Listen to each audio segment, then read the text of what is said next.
আমরা পড়ব multi level regional planning of India. তো আমরা আগের ক্লাসে অনেক আলোচনা করেছি যে রিজিওনাল প্ল্যানিং জিনিসটা কি, আর ইন্ডিয়ান পার্সপেক্টিভে রিজিওনাল প্ল্যানিং এর কি কি পজিটিভ অ্যাসপেক্ট অ্যান্ড কি কি অসুবিধাজনক অ্যাসপেক্ট। এখন যে নতুন শব্দটা যোগ হচ্ছে সেটা কি না, মাল্টি লেভেল রিজিওনাল প্ল্যানিং। এই মাল্টি লেভেল কথাটা নতুন করে যোগ হয়েছে। মাল্টি লেভেল রিজিওনাল প্ল্যানিং কথাটার মানে কি, এটা দিয়ে আমরা কি বুঝছি না, মাল্টি লেভেল কথাটার সঙ্গে তিনটে জিনিসের খুব ঘনিষ্ঠ যোগ আছে। কি কি দেখো, মাল্টি লেভেল প্ল্যানিং কাকে বলে যদি আমায় জিজ্ঞাসা করো, ফার্স্টে আসে যে এটা সেন্ট্রালাইজড প্ল্যানিং এর অপোজিট। সেন্ট্রালাইজড প্ল্যানিং কোনটা না, কোনো একটা কেন্দ্রীয় অর্গানাইজেশন, ইন্ডিয়ার ক্ষেত্রে নীতি আয়োগ, আগে যার নাম ছিল প্ল্যানিং কমিশন 2014 এর পর যার নাম নীতি আয়োগ। নীতি আয়োগ সবটা স্থির করে দেবে অ্যান্ড সেই প্ল্যানিংটা টোটো অল ইন্ডিয়া ফলো করবে, that is the centralized planning.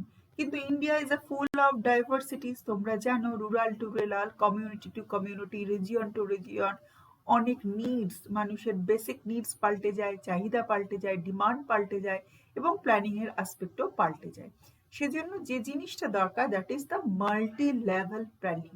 Planning in each level, each level কি, ইচ অ্যাডমিনিস্ট্রেটিভ লেভেল। কিরকম লেভেল, কথাটা তো অনেক বড় না, অনেক ধাপ। তো কিসের ধাপ, ইন ইচ অ্যাডমিনিস্ট্রেটিভ লেভেল। অ্যাডমিনিস্ট্রেটিভ লেভেলে বা সেটেলমেন্ট লেভেলে সবচেয়ে লোয়ার স্তরে কে আসে না, ভিলেজ। অনেকগুলো ভিলেজ নিয়ে কি হয় না, পঞ্চায়েত। অনেকগুলো পঞ্চায়েত নিয়ে হয় ব্লক, ব্লক নিয়ে হয় জেলা বা ডিস্ট্রিক্ট, দেন স্টেট, দেন আমার সারা দেশ বা ন্যাশনাল। তো এই যে নিচু লেভেল থেকে উঁচু লেভেল, মাল্টি লেভেল প্ল্যানিং কথাটার মানেই বলতো ভিলেজ টু সেন্ট্রাল। আমি কি বলেছি, bottom bottom to up approach. Bottom to up approach, নিচ থেকে ওপরের স্তরে আসা, রাদার গ্রাসরুট লেভেল থেকে, আই মিন গাছের শেকড়ের থেকে গাছের ফুল পাতা পল্লব ডালপালাতে বিস্তারিত হওয়া, তাকে বলছে মাল্টি লেভেল প্ল্যানিং। এটা ডিসেন্ট্রালাইজড প্ল্যানিং। আমি আবারও বলেছি, আমাদের প্ল্যানিং প্রায় মানে 1996 সালের আগে পর্যন্ত ভীষণভাবে সেন্ট্রালাইজড। আমরা বলেছি ডিসকাশনে, ফার্নসিক্স পেরক্সের মডেল দ্বারা আমরা ইন্সপায়ার্ড। যদিও আমাদের দেশের ডেভেলপমেন্ট মডেল বা regional planning model Mahalanobis model, Prasanta Chandra Mahalanobis model, in spite of that অনেকটা বেশি সেন্ট্রালাইজড। দেন থিঙ্কিং প্রসেসের চেঞ্জ হলো, ডিসেন্ট্রালাইজড প্ল্যানিং এর দরকার হলো। তাহলে multi level planning is a decentralized planning. It's approach from bottom to up approach, village to centre approach. আর এটার পারপাস কি, কেন আমরা রিজিওনাল প্ল্যানিং এ যাব, ব্যালেন্স রিজিওনাল ডেভেলপমেন্ট, একটা ভারসাম্যমূলক উন্নয়ন, রিজিওনাল আঞ্চলিক উন্নয়ন, রিজিওনাল ডেভেলপমেন্ট। আমি আবারও বলেছিলাম যে আমাদের প্রথম ধাপের যে ডেভেলপমেন্ট, সেই ডেভেলপমেন্টের ইনফ্রাস্ট্রাকচারাল বেনিফিট ফিউ পকেটস এর ভেতরে সীমাবদ্ধ ছিল, রিমেইন এরিয়া এমন একইভাবে অনুন্নত বা ইনফ্রাস্ট্রাকচার ফ্যাসিলিটিস এর বাইরে ছিল। তাহলে কি করছিল, রিজিওনাল ডিসপারিটিস তৈরি হয়েছিল। মাল্টি লেভেল প্ল্যানিং কিন্তু রিজিওনাল ডিসপারিটিসকে ক্রমশ কমিয়ে আনে, এর উদ্দেশ্যই হচ্ছে তাই, এবং ব্যালেন্স রিজিওনাল ডেভেলপমেন্টে হেল্প করে। ওকে, দেখো, একটা এত বড় খসড়া, এত বড় প্ল্যানিং গভর্নমেন্ট অফ ইন্ডিয়া করে ফেললো, এর এর পিছনে হট করে তো একদিন হয়নি। এর পিছনে একটা হিস্টোরিক্যাল ব্যাকগ্রাউন্ড আছে। সেটা আমরা যদিও ইতিহাসের ছাত্র নই, তবুও আমরা এই হিস্টোরিক্যাল ব্যাকগ্রাউন্ডটা পড়িনি বা একটু জেনে নিই। একদিনে এই একদম গ্রাস রুট ভিলেজ লেভেল থেকে সেন্ট্রালাইজড একদম মানে উঁচু স্তর নীতি আয়োগ পর্যন্ত যে ধাপে ধাপে প্ল্যানিং এর বিস্তার, মাল্টি লেভেল মানে অনেকগুলো স্তরে, সেটার কিন্তু অনেক চিন্তার ফসল। প্রথম চিন্তাটা কি, দেখো, কমিউনিটি ডেভেলপমেন্ট প্রোগ্রাম 1952 এ স্বাধীনতার পর যখন আমাদের ফার্স্ট 5 ইয়ার্স প্ল্যানিং শুরু হচ্ছে, তখনই প্রথম যে প্রোগ্রামটা স্টার্ট হয়েছিল তার নাম ছিল কমিউনিটি ডেভেলপমেন্ট প্রোগ্রাম। তোমরা জানো কিনা জানি না, আমরা চলিত ভাষায় বলি ব্লক ব্লক ব্লক। জেলার থেকে ছোট ভাগ হচ্ছে, অ্যাডমিনিস্ট্রেটিভ ডিভিশন হচ্ছে ব্লক, কিন্তু ব্লকের পুরো নাম হচ্ছে কমিউনিটি ডেভেলপমেন্ট ব্লক। যখন নাম দেওয়া হয়, এই এই চিন্তা ভাবনাটার সঙ্গে তার যোগ ছিল। তো প্রথমটা ছিল কমিউনিটি ডেভেলপমেন্টের যে চিন্তাধারা, আমাদের 5 ইয়ার্স প্ল্যানিং এর শুরুর সঙ্গে সঙ্গে যেটা শুরু হয়েছিল তার একটা প্রভাব কিন্তু আমার এই ডিসেন্ট্রালাইজ প্ল্যানিং এ ছিল। তারপরে যখনই আমরা স্বাধীন হয়েছিলাম আমাদের সঙ্গে সঙ্গে পঞ্চায়েত রাজ শুরু হয়নি।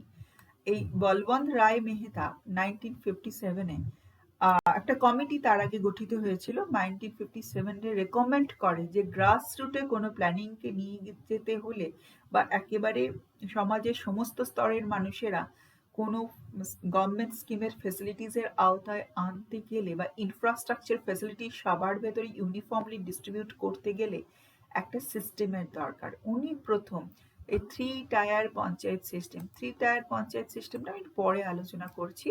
3 টায়ার পঞ্চায়েত সিস্টেম, কেন পঞ্চায়েতকে 3 টায়ার বলে? যারা গ্রামীণ অঞ্চলের ভোটার তারা জানো, যারা আধুনিক শহরের বা পল সায়েন্স পড়নি তাদের জন্য আমি একটু পরে আলোচনা করে দিচ্ছি। দ্য 3 টায়ার পঞ্চায়েত সিস্টেমের রেকমেন্ড করে। এই আমার রিজিওনাল প্ল্যানিং এর বা মাল্টি লেভেল প্ল্যানিং এর এরও খুব গুরুত্বপূর্ণ ভূমিকা আছে। তারপরে দান্তেওয়ালা গ্রুপের একটা রিপোর্ট আসে, সে ব্লক লেভেল প্ল্যানিং এর কথা বলে। আরো বেশি গুরুত্বপূর্ণ অশোক মেহতা কমিটি, ডিআরডিএ কি drought and rural area development programme. তো এই অশোক মেহতা কমিটির 1977-এ একটা রিপোর্ট আসে। দেন সেই রিপোর্টটার ভিত্তিতে কিন্তু আমরা মাল্টি লেভেল রিজিওনাল প্ল্যানিং এর কথা ভাবা হয়। দেন আরো অনেক লোকই ভেবেছেন, অনেক চিন্তাবিদরাই ভেবেছেন, তো সবার নাম তো আমরা ইনক্লুড করতে পারছি না, যেগুলি খুবই গুরুত্বপূর্ণ। ইকোনমিক্স এর লোকেরা হনুমন্ত রাওয়ের নাম জানবে, যাদের বড় জমিরাল ছোট জমিরাল এই নিয়ে আলোচনা ওনার আছে। তার রেকমেন্ডেশন 1982-তে যেখানে রেকমেন্ড করেছিলেন সেখানে আমাদের পূর্বতন প্রাইম মিনিস্টার ইন্দিরা গান্ধী উপস্থিত ছিলেন। আচ্ছা, তারপরে সরকারিয়া কমিটির রেকমেন্ডেশন 1985-এ। এই কমিটিগুলোর রেকমেন্ডেশনের সম্মিলিত ফল কিন্তু আমাদের মাল্টি লেভেল রিজিওনাল প্ল্যানিং। চলো আমরা একটু একটু আলোচনা করে নিই। ফার্স্টে আসছি কমিউনিটি ডেভেলপমেন্ট প্রোগ্রাম। 1952 সালে 2 অক্টোবর গান্ধীজ বার্থডেতে এটা চালু করা হয়েছিল। এটার কি উদ্দেশ্য ছিল, তখন গোল কি ছিল না, social and economic life of the village community. গ্রামীণ অঞ্চলের মানুষের irrespective of caste, religion, economic group, তাদের অর্থনৈতিক এবং সামাজিক উন্নতি। তাহলে এটা কিন্তু প্রথম পদক্ষেপ আমাদের মাল্টি লেভেল প্ল্যানিং এর। তখন হয়তো এর নাম ছিল না মাল্টি লেভেল প্ল্যানিং, কিন্তু এই ব্যাকগ্রাউন্ডটা মাল্টি লেভেল প্ল্যানিং এ ভীষণভাবে হেল্প করেছিল। তারপরে আসছি কি বলবন্ত রায় মেহতা কমিটি। এই বলবন্ত রায় মেহতা সারা জীবনে এনার নাম খুব গুরুত্বপূর্ণ চাকরির পরীক্ষার ক্ষেত্রে। কেন কি, ইনি 1957-এ ইন্ডিয়ার জন্য পঞ্চায়েত রাজ রেকমেন্ড করেন এবং পঞ্চায়েত রাজ ইমপ্লিমেন্ট হয়। দেখো 1959-এ সবচেয়ে আগে রাজস্থানে ইমপ্লিমেন্ট হয়, ওয়েস্ট বেঙ্গল অনেক পরে ইমপ্লিমেন্ট হয়, সেটা আমি আসছি। পঞ্চায়েত রাজ কিন্তু 3 স্টার, ভিলেজ লেভেল তাকে বলে গ্রাম পঞ্চায়েত, তার হেডকে ব্লক লেভেল তাকে বলে পঞ্চায়েত সমিতি, অ্যান্ড ডিস্ট্রিক্ট লেভেলের নাম হচ্ছে জেলা পরিষদ। যখন পঞ্চায়েত ইলেকশনে ভোট দেয় লোকে কিন্তু 3টে ভোট একসাথে দেয়, একটা গ্রাম পঞ্চায়েত বা প্রধানের জন্য, একটা পঞ্চায়েত সমিতির হেডের জন্য, একটা জেলা পরিষদের মানে অধ্যক্ষর জন্য বা হেডের জন্য। ওকে, তার জন্য ওর নাম 3 স্টার। দেখো জেলা লেভেলে 3টে ভাগ আছে, 3টে স্তর আছে। আর তার কমিটির কথা আমরা আসি। এবারে আসছি তোমাদের দান্তেওয়ালা কমিটি। এও কিন্তু ব্লক লেভেল কমিটির, ব্লক লেভেলে রিজিওনাল ডেভেলপমেন্টের কথা বলেন।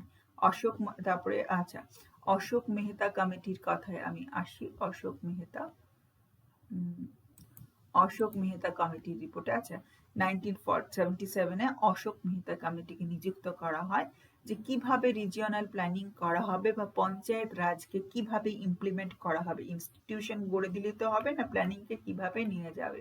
উনি কিন্তু পঞ্চায়েতের ক্ষমতা কিভাবে বাড়ানো যায় এবং কিভাবে আরো কার্যকরী হয়ে মানুষের কাছে ইনফ্রাস্ট্রাকচার পৌঁছে দিতে পারে সে কথা 1980 রেকমেন্ড করেন। এখানে আমি বলে দিই, ওয়েস্ট বেঙ্গলে পঞ্চায়েত রাজ ভালোভাবে কার্যকরী হয় 1978-এ। এর সঙ্গে রাজনৈতিক প্রেক্ষাপটের যোগ আছে, যদিও ওগুলি আমাদের আলোচনার বিষয়বস্তু না, আমরা আলোচনা করব না। তাহলে রিজিওনাল প্ল্যানিং এর যে মাল্টি লেভেল প্ল্যানিং, তার একটা এই এই দিক থেকে হিস্টোরিক্যাল আসপেক্টে যদি আমি আলোচনা করি, তার এই কমিটিগুলির সুপারিশ অত্যন্ত গুরুত্বপূর্ণ। সংক্ষেপে কমিউনিটি ডেভেলপমেন্ট প্রোগ্রাম 1952, আরো অনেকের রেকমেন্ডেশন আছে, সেগুলো আমরা যাচ্ছি না। বলবন্ত রায় মেহতা যে 3 টায়ার পঞ্চায়েতের জন্য রেকমেন্ড করেছিলেন। দান্তওয়ালা কমিটি ব্লক লেভেল প্ল্যানিং এর জন্য রেকমেন্ড করেছিলেন। অশোক মেহতা কমিটি যে এরিয়া স্পেসিফিক কোনো রিজিয়ন স্পেসিফিক, ধরুন drought prone area, small farmer scheme, কোনো স্পেসিফিক এরিয়ার জন্য স্পেসিফিক স্কিম রেকমেন্ড করেছিলেন হনুমন্ত রাও কমিটি অ্যান্ড সরকারিয়া কমিটি বা কমিশন 1985 এদের জন্য। এটা financial transaction financial commission district লেভেলে, জেলা লেভেলে, ব্লক লেভেলের রিলেশন এই নিয়ে আলোচনা করেছিলেন। এই কমিটিগুলি খুব গুরুত্বপূর্ণ। এই কমিটির সুপারিশের আলটিমেট ফল কিন্তু মাল্টি লেভেল রিজিওনাল প্ল্যানিং। ওকে, আচ্ছা, মাল্টি লেভেল রিজিওনাল প্ল্যানিং যদিও আমি বলেছি আমাদের প্ল্যানিং কমিশন 1952 থেকে জার্নি স্টার্ট করেছে, কিন্তু ভালো করে multi level regional planning start হয়েছে।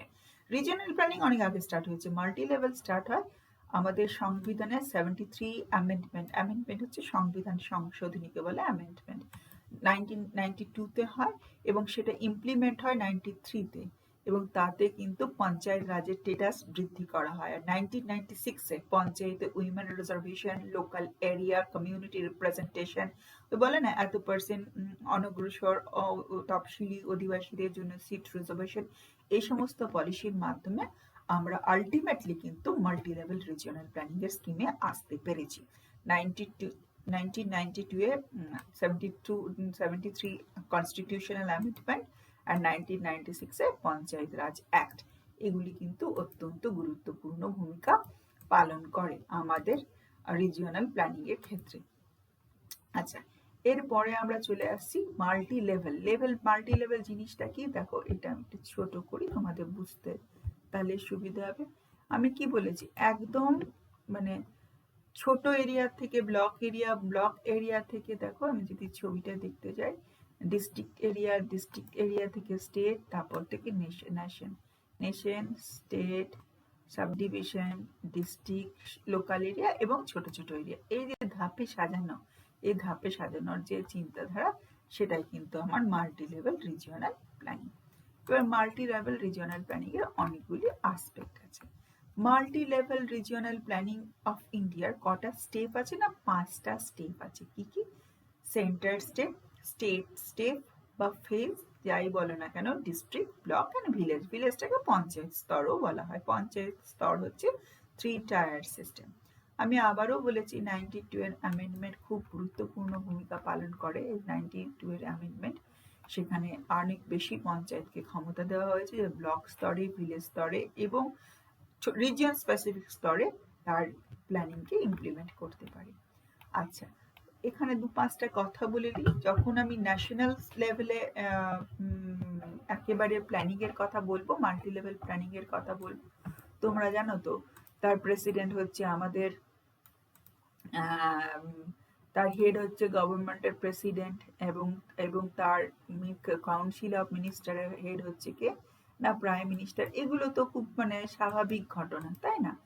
তো তারপরে কি আছে না, তার এবং আগে 2014 সালের আগে পর্যন্ত প্ল্যানিং কমিশনটার নাম ছিল প্ল্যানিং কমিশন, এবং 2014 সালে এর নাম হয়ে যায় নীতি আয়োগ।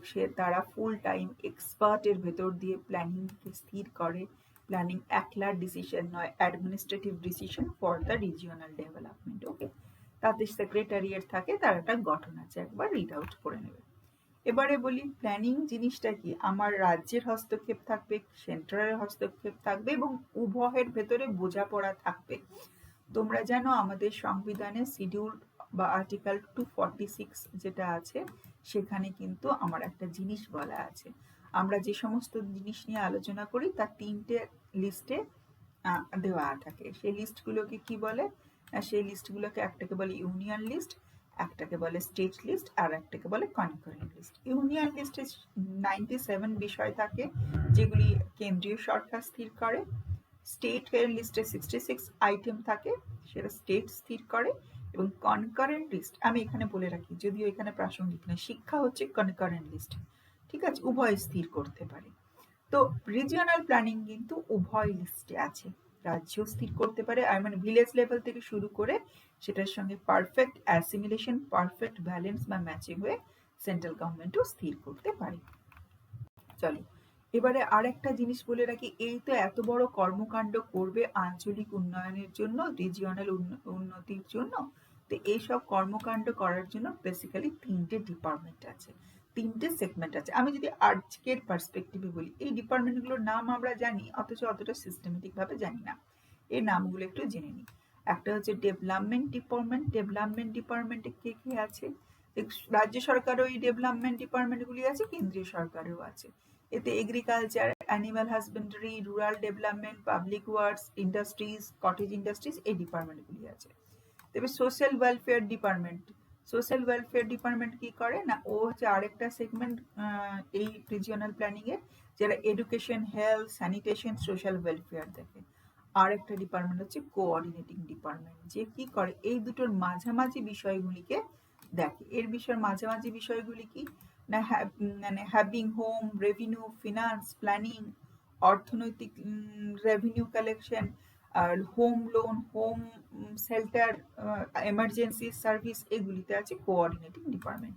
বেসিক্যালি দুটো ডিপার্টমেন্ট স্থির করে, একটা development department and social welfare department. Okay, আচ্ছা, সেকেন্ড স্টেজটা কি? রাজ্য স্থির করে। রাজ্যের কে হেড না, governor head, official executive head তো গভর্নরই, এটা তোমরা এতদিনে নিশ্চয়ই জেনে গেছো। এক্সিকিউটিভ হেড হচ্ছে গভর্নর। আর প্রশাসনিক হেড কে না, আমাদের চিফ মিনিস্টার, তিনি স্থির করেন।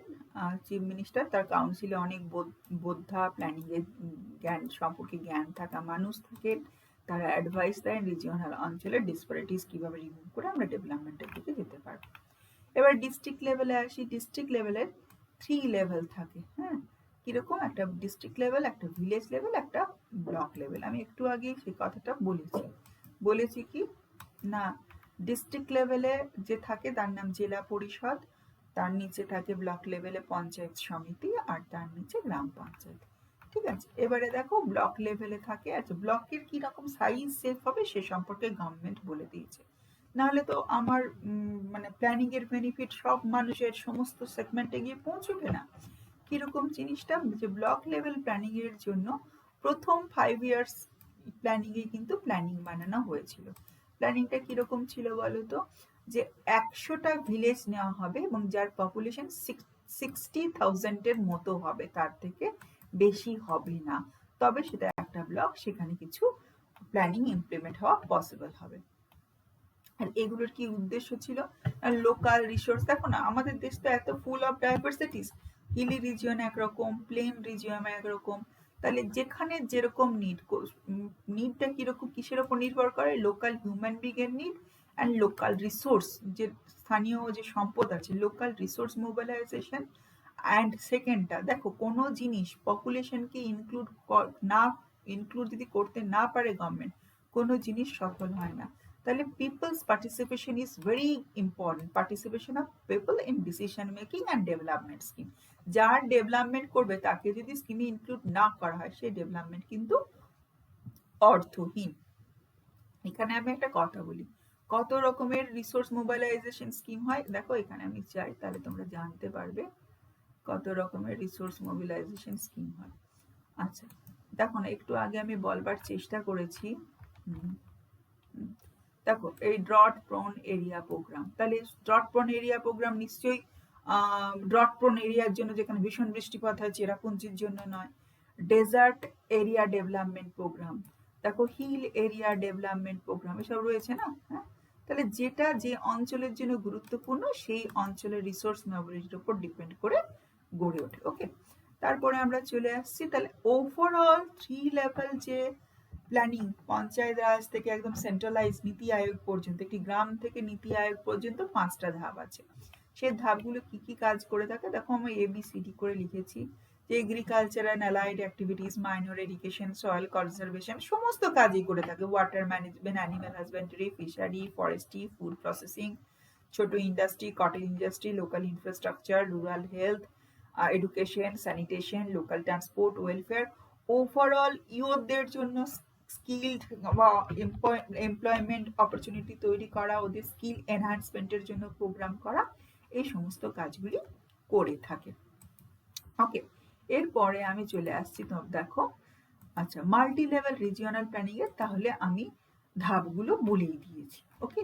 এবং মাল্টি লেভেল রিজিয়নের পারপাসগুলো কিন্তু আমি বলে দিয়েছি, ওকে। বিভিন্ন কমিটির সুপারিশ অনুযায়ী এই মাল্টি লেভেল প্ল্যানিং শুরু হয়েছে। এখানটা একবার বলে দিই, দেখো 5 মাল্টি লেভেল প্ল্যানিং কিন্তু তাহলে বেসিক্যালি 5টা স্টেজে হয়ে থাকে। এই স্টেজগুলো একবার পড়ে নেবে বা লিখে নেবে, national level, state level, district level, block level আর পঞ্চায়েত লেভেল, ওকে। 5টা লেভেলে হয়ে থাকে। তারপরে কি হচ্ছে, মাল্টি লেভেলের জন্য আইনটার কথা আমি আগেই বলেছি। ব্লক লেভেলে খুব মানে 7 স্টেজের উপর দিয়ে ব্লক লেভেলে প্রসেসটাকে কাজে পরিণত করা হয়। সেজন্য প্ল্যান ফর্মুলেট করে, এরিয়া ডিমার্কেট করে, কোন এরিয়ায় কোন জিনিসটা দরকার সেটা স্থির করে, যে রিসোর্স ইনভেন্টরি ওইখানে কি সম্পদ আছে তার মূল্যায়ন করে। এগুলো জাস্ট স্টেপ, এগুলো অতটা গুরুত্বপূর্ণ বিষয় নয়। আচ্ছা, আর একটা কথা আমার এখানে না বললেই নয়, সেটা বলে দিই। আচ্ছা, পঞ্চায়েত রাজ জবের থেকে শক্তিশালী হলো 1996-এ, তবের থেকে কিন্তু এই regional planning, multi level regional planning মানুষের কাছে তার বেনিফিট পৌঁছে গেল। কেন কি বলতো, আমি একটা কথা বলে রাখি, ভারতবর্ষের সমস্ত স্টেটে পঞ্চায়েত রাজ আছে, শুধু বোধহয় মিজোরামে নাই আর নাগাল্যান্ডে নেই। ওদের অন্যরকম পলিসি সেন্ট্রাল গভর্নমেন্টের। আর যেগুলি ইউনিয়ন টেরিটরি, কেন্দ্রীয় শাসিত অঞ্চল, সেখানে নেই। বাকি সমস্ত জায়গায় মাল্টি লেভেল প্ল্যানিং একদম গ্রাসরুট, গ্রাম পঞ্চায়েত থেকে নীতি আয়োগ পর্যন্ত এক্সটেন্ড করা আছে। আচ্ছা, আমি তো এই 3 টায়ার সিস্টেম আগেই বলে দিয়েছি, তাই এটা আর ডিসকাশন করছি না। আচ্ছা, আর 1992 এর পর পঞ্চায়েত এত শক্তিশালী হলো, এই সোশ্যাল জাস্টিস, ইকোনমিক ডেভেলপমেন্টের মতো গুরুত্বপূর্ণ সেন্সিটিভ বিষয়গুলিও কিন্তু এই এই রিজিওনাল প্ল্যানিং বা মাল্টি লেভেল রিজিওনাল প্ল্যানিং এর আওতায় এসেছে। আর একটা কথা বলে রাখি, ওয়েস্ট বেঙ্গলে গ্রাম সভা নেই। গ্রাম সভা কিন্তু কোনো কোনো রাজ্যের পঞ্চায়েত অ্যাক্টের সঙ্গে যোগ আছে, যেখানে গ্রাম সভাও কিন্তু আলাপ আলোচনার মাধ্যমে মাল্টি লেভেল প্ল্যানিং এ অংশগ্রহণ করে এবং তাতে রুরাল পিপলের পার্টিসিপেশন থাকে। আচ্ছা, এরপরে বলি ন্যাশনাল লেভেল এর যে আমার যদি প্ল্যানিংকে ভাগ করি, মাল্টি লেভেল প্ল্যানিংকে ভাগ করি, একদম 1952 থেকে যে ইতিহাস, যে জার্নি স্টার্ট করেছে, তা থেকে 2014 সাল পর্যন্ত একটা ধাপ একরকম, আর একটা ধাপ বা আরেকটা ফেজ 2014 থেকে অনওয়ার্ড একটু আলাদা। 2014 পর্যন্ত আছে পিসি, হচ্ছে প্ল্যানিং কমিশন, আমি কথাটা লিখিনি। প্ল্যানিং কমিশনের একটা যে ওর যে স্টেটাস, তার 1952 কনস্টিটিউশনাল অ্যামেন্ডমেন্ট বা 52তম সংশোধনীতে তার স্টেটাস একটু পরিবর্তন হয়। সেটা নিয়ে আমাদের অতটা চিন্তার বিষয় নয়। যে প্রথম যে প্ল্যানিং কমিশন যে প্রথম কাজ করতে শুরু করেছিল, আজকে প্ল্যানিং করবে মাল্টি লেভেলের, কালকে খুব ডেভেলপড হয়ে যাবে এমন তো নয়, তার জন্য time frame is very important. সেই টাইম ফ্রেমটাকে 3টে পার্সপেক্টিভে ভাগ করেছিল। একটা পার্সপেক্টিভ আমরা ছোটবেলা থেকে জানি। প্রথম পার্সপেক্টিভটা কি ছিল না, 5 ইয়ার্স প্ল্যানিং। আমরা ছোটবেলা থেকে এটা ভীষণ ভাবে জানি, 5 বছর 5 বছর করে প্ল্যানিং করা। আমি কোনো একটা স্লাইডে বোধহয় তোমাদের দেখিয়েছি, বা ফার্স্ট স্লাইডে এই ক্লাসে দেখিয়েছি, যে মাঝে মাঝে লক্ষ্যমাত্রা পূর্ণ করতে না পারলে বা কোনো কারণে পলিটিক্যাল টার্ময়েল বা ন্যাচারাল ক্যালামিটিস বা hazard, due to those reason, কি যদি টার্গেট অ্যাচিভ করতে গভর্নমেন্ট না পারে, তার মাঝে প্ল্যান হলিডে হয়েছে। আমাদের অনেকবারই প্ল্যান হলিডে হয়েছে। দেন তাহলে 5 বছর 5 বছর করে আমরা একটা 5 ইয়ার্স প্ল্যানিং করেছি।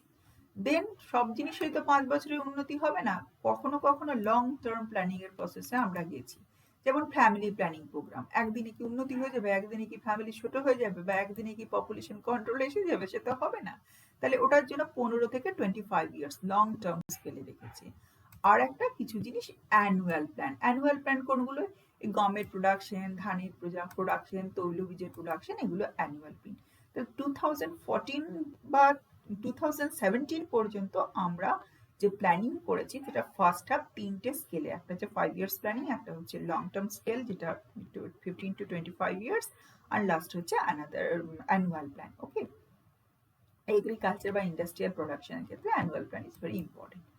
দেন এই চিন্তাধারাটার পরিবর্তন ঘটলো কেন 2014 তো প্ল্যানিং কমিশনের নাম তো নীতি আয়োগ হয়ে গেল, অ্যান্ড দেন 2017 বললো আর ওই 5 ইয়ার্স 15 to 25 ইয়ার্স বা অ্যানুয়াল প্ল্যানে কাজে অসুবিধে হচ্ছে। সময়ের সঙ্গে সঙ্গে চিন্তাধারা টেকনোলজির পরিবর্তন হওয়ার পর 12 5 ইয়ার্স প্ল্যানে আমরা প্ল্যানকে স্টপ করলাম। 12 5 ইয়ার্স প্ল্যান শেষ হচ্ছে 2070-তে। দেন স্টপ করে তো আমাকে বসে থাকলে হবে না, আমাকে তো উন্নতি করতেই হবে। দেন সেকেন্ড হাফটা আমি কিভাবে ভাগ করলাম, সেকেন্ড হাফটাতে আমি অন্য রকম ভাবে ডিভাইড করলাম। দেখো এখানে বলছে নীতি আয়োগ 14 সালে এলো এবং নতুন করে সিস্টেম ঢেলে সাজাবার শুরু করলো, এবং 12 ছিল last 5 years plan, 12 number 5 years plan ছিল লাস্ট 5 ইয়ার্স প্ল্যান। দেখো দেন আমরা কিন্তু আর 5 ইয়ার্স প্ল্যানিং এ গেলাম না, বা ওই 5 ইয়ার্স প্ল্যানিং এর আগের যে ধাপটা ওই 15 to 25 years 5 years and annual target, তাতে গেলাম না। আমরা কিতে এলাম, কি নতুন জিনিসটা করলাম না, আমরা তিনটে অদ্ভুত জিনিসে এলাম। আমরা কি করব, 15 ইয়ার্সের ভিশন নিয়ে একটা প্ল্যানিং করব 15 বছরের জন্য। দেন সেকেন্ড স্ট্র্যাটেজিটা করব 7 ইয়ার্সের জন্য, 7 বছরে। দেখবেন এখন বলছি হোম ফর অল, এটাও তো আমাদের কি বলবো মাল্টি লেভেল প্ল্যানিং এর ভীষণ গুরুত্বপূর্ণ part. Home for all announcement করছে কত সালে না 2014-এ, ও শেষ হচ্ছে কত না 2021-এ হলে যদি লক্ষ্যমাত্রা তো পূরণ হবে না, দেন আবার 7 বছর বাড়াচ্ছে। তাহলে now we are going for the 7 years strategy, not the 5 years planning. ওই সময় স্টপ হয়ে গেছে 17 সালে। আর একটা কি 3 ইয়ার্স অ্যাকশন এজেন্ডা, এটা খুব গুরুত্বপূর্ণ। এখানে আমি একটা কথা বলি, দেখো শিক্ষাও তো খুব গুরুত্বপূর্ণ বিষয়। একদম পঞ্চায়েত লেভেল ভিলেজ লেভেল থেকে একেবারে উপস্তর পর্যন্ত মাল্টি লেভেলে শিক্ষার বিস্তার একটা গুরুত্বপূর্ণ বিষয়। তাহলে শিক্ষার ক্ষেত্রে জানো তো ইউজিসি, আমরা জানি উচ্চশিক্ষার ক্ষেত্রে ইউনিভার্সিটি গ্রান্ট কমিশন বা কি বলে ইউনিভার্সিটি মঞ্জুরি কমিশন আছে না, তারা কিন্তু আগে 5 বছর 5 বছর প্ল্যান করতো। 2007-এ লাস্ট প্ল্যান করেছিল, কিরকম, ওটা ছিল 12 প্ল্যান, যেমন আমাদের প্ল্যানিং আছে 12 সাল থেকে 2017। দেন কিন্তু ইউজিসি প্ল্যানিং স্টপ রেখেছে। এবারে যে নতুন প্ল্যানিংটা আসবে সেটা আইদার 7 ইয়ার্স এর হবে অথবা 3 ইয়ার্স অ্যাকশন প্ল্যান হবে, কারণ আমরা আর মাল্টি লেভেল প্ল্যানিং এর টাইম স্কেলটাকে পাল্টেছি কবে 2015-এর পর থেকে। এই হচ্ছে মোটামুটি ভাবে রিজিওনাল প্ল্যানিং এর সাম আপ। চলো আজকের জন্য এতটুকু থাক, ক্লাস নোট প্রিপেয়ার করে নেবে।